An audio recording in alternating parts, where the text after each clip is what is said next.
Today's topic is difference between precision and accuracy. तो पिछला जो टॉपिक हमने पढ़ा था प्रिसीजन और एक्यूरेसी को हमने डिटेल से देखा था, डिफरेंस थोड़े से देखे थे और कहा था कि एक टेबल की सूरत में बना लेंगे कि अगर उसको मज़ीद हम कुछ पॉइंट भी ऐड कर लेंगे। तो कुछ पॉइंट्स तो मैं पहले डिस्कस कर चुका हूँ, कुछ पॉइंट जो हैं वो डिस्कस मज़ीद होंगे, इसलिए पिछली वीडियो भी देखनी बहुत ज़रूरी है।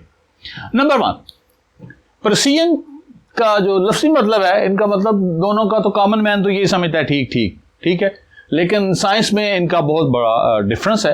प्रिसीजन का मतलब होता है बीइंग रिपीटेबल, बार बार आना, यानी आपकी जो मेजरमेंट है वो कितने करीब आ रही है, बार बार कितनी दफ़ा आ रही है, ये इसका डिक्शनरी मीनिंग है। और एक्यूरेसी का मीनिंग है बीइंग करेक्ट, कि आप कितने निशाने पर हैं, जो आपकी एक्चुअल वैल्यू है और आपने जो मेजरमेंट निकाली है उसकी जो वैल्यू है वो कितने करीब है। ठीक है जी। तो इसमें हम दो डिफरेंट चीज़ों को चेक करते हैं।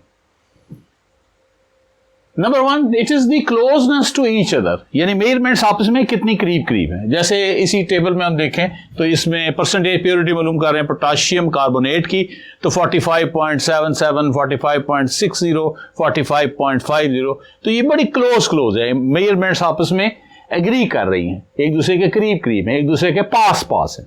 Is it clear? और एक्यूरेसी क्या है? Closeness to the actual value. हमने 3 एक्सपेरिमेंट किए, उनकी एवरेज निकाला 45.62, तो एक्चुअल वैल्यू हमारी क्या है? 45.6। तो ये 45.6, 45, तो ये एक्चुअल वैल्यू के भी करीब है। ठीक है, दूसरे 0.02 का डिफरेंस है, बहुत करीब है। तो यानी ये चीज जो मेजर्ड वैल्यू और एक्चुअल वैल्यू के दरमियान जो डिस्टेंस है, जो डिफरेंस है, ये कितना करीब है, उस चीज को एक्यूरेसी मेजर करती है। देन हाईली रिप्रोड्यूसिबल, यानी एक ही चीज बार बार प्रोड्यूस हो रही है, ठीक है।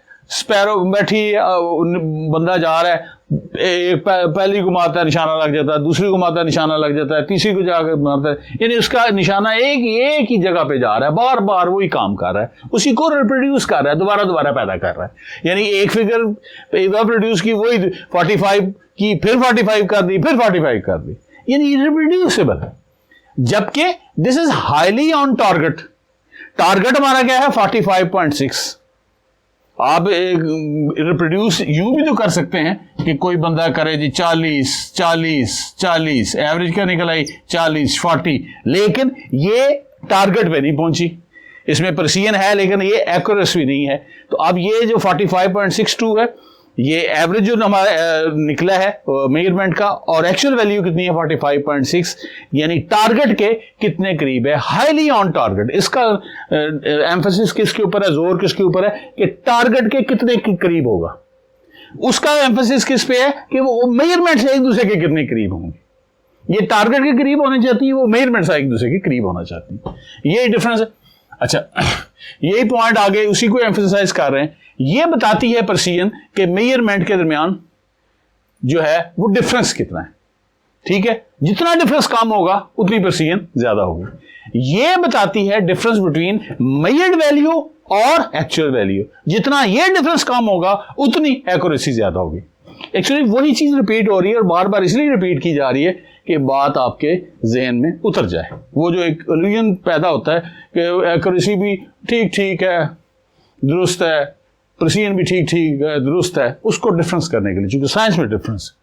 Then multiple factors, this is single factor, इसमें रैंडम एरर है, इसमें सिस्टमैटिक एरर है, स्टैटिस्टिकल वेरिएबिलिटी है, इसमें स्टैटिस्टिकल बायस है। ये अब्सर्ड होती है इफ टारगेट इज लार्ज, यानी आपने दीवार पे निशाना लगाना है, बच्चा भी लगा लेगा, वो एक बंदा निशान चाहिए वो भी लगा लेगा। और समुद्र का पानी दिया जाए और लोगों को कहा जाए चेक करें जी इसमें NaCl है कि नहीं है, तो 7.4 बिलियन जो आबादी है सारी चक के बता देगी है जी NaCl। टारगेट बड़ा हो जाए ना, बहुत बड़ा, ठीक है, तो फिर ये प्रिसीजन वाली बात कोई रहती नहीं है। ठीक है जी। आसमान दिखे जी, आसमान का कलर क्या है, तो वो सारे बता देंगे ब्लू। तो टारगेट बड़ा हो तो ये एब्सर्ड हो जाती है। ये जर्मन ने एक पॉइंट रेस किया था, उसने एक आर्टिकल लिखा था, वहां से मैंने पिक किया। और ये एब्सर्ड हो जाती है जब एक्चुअल वैल्यू इज अननोन, आपको एक्चुअल टारगेट ही नहीं पता, एक्चुअल वैल्यू ही नहीं पता।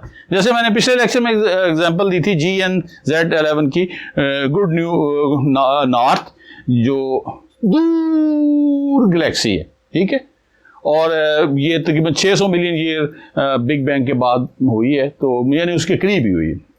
सबसे छोटी भी है, सबसे दूर भी है, सबसे ओल्डेस्ट भी है। तो पहले साइंटिस्ट ने कहा जी ये 13 बिलियन लाइट ईयर पे है, अब कहा जी 32 बिलियन लाइट ईयर पे है, क्योंकि टारगेट उसका आपको एक्चुअल वैल्यू का पता ही नहीं है। तो बहुत सारी जगह हमें एक्चुअल वैल्यू का पता ही नहीं होता, यानी कोई चीज़ नई एलिमेंट दरियाफ्त हो गया, कोई नई चीज़, तो उसकी एक्चुअल वैल्यू तो हमने डिटरमिन करनी है, तो एक्चुअल वैल्यू ही नहीं पता होती। तो उस वक्त ये क्या हो जाती है बेचारी, ये एब्सर्ड हो जाती है, यानी उस वक्त हमें मीनिंगलेस हो जाती। तो साइंटिस्ट कभी 13 कहेंगे, कभी 32 कह देंगे, ठीक है, 2.5 टाइम तकरीबन ज्यादा है, कैलकुलेट किए बगैर बताया। Then 10th and the last difference between the precision and accuracy, and this is the jewel of the difference. What is precision? Starts from P, accuracy starts from A. Precision में आप क्या देखते हैं कि कितनी आपकी मेजरमेंट पास पास है, precision का P यानी कि पास पास। एक्यूरेसी में क्या देखते हैं कि कितनी एक्चुअल वैल्यू के करीब है, ए से एक्यूरेसी, ए से एक्चुअल वैल्यू। तो इनके दोनों पहले लेटर अपना मकसद खुद ही बता रहे हैं, इससे आपको कंफ्यूजन भी नहीं हो गई। प्रेसिजन स्टार्ट्स फ्रॉम P यानी इसके मेजरमेंट पास पास होंगी, एक्यूरेसी स्टार्ट्स फ्रॉम A यानी इसका टारगेट क्या है कि एक्चुअल वैल्यू कितने करीब है। I hope you have followed and these are the 10 points. Thank you for paying attention.